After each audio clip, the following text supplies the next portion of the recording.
آپ کو پتہ ہے کہ رسول اللہ صلی اللہ علیہ وسلم کو یہ بات بہت پریشان کرتی تھی کہ لوگ ایمان نہیں لے کے آ رہے.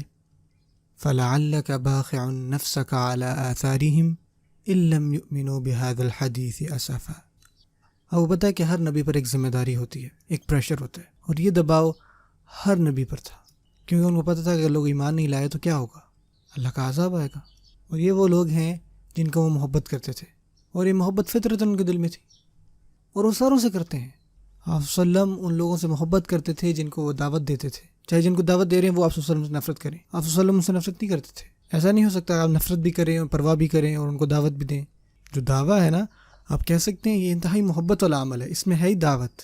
اور آپ صلی اللہ علیہ وسلم یہ بات بھی جانتے تھے کہ وہ جو دعوت دے رہے ہیں وہ صرف قریش کے لیے نہیں ہے، اور اگر یہ لوگ ایمان نہیں لائے تو اس کے جو نتائج ہیں وہ صرف ان پر نہیں ہوں گے، کیونکہ ان کے بعد کوئی بھی رسول اس دنیا میں دوبارہ نہیں آئے گا.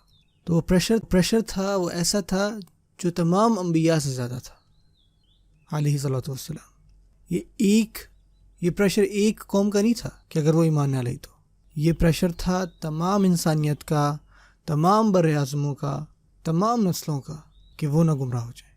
آپ سوچیں کہ کتنا بڑا پریشر جو ہے، کتنی بڑی ذمہ داری جو ہے آپ صلی اللہ علیہ وسلم پر تھی. تو یہ ایسے مقام ہے کہ آپ جو ہے اتنی ذمہ داری سے ویسے ہی پریشان ہو جائیں. تو اللہ تعالیٰ کہتے ہیں کہ فَلَعَلَّكَ بَاخِعٌ نَفْسَكَ. آپ صلی اللہ علیہ وسلم سوچ رہے ہیں لوگ کیوں نہیں سن رہے، کیوں نہیں بات مان رہے. اور دوسری طرف ایک انسان کو یہ بات بہت پریشان رکھتی ہے کہ میری بات لوگ کیوں نہیں سن رہے.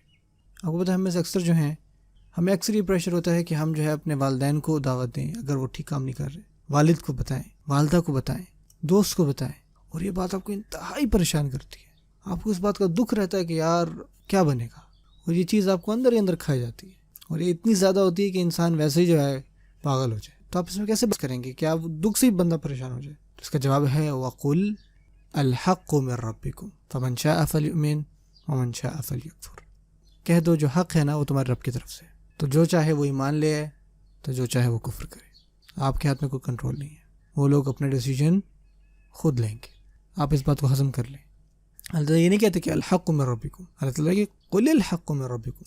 آپ کو ضرورت ہے یہ کہنے کی، تو جب آپ یہ بات کہیں گے تو آپ کو یہ بات زیادہ بہتر سے سمجھ آئے گی، آپ کو یہ بات بہتر طریقے سے سمجھ آئے گی.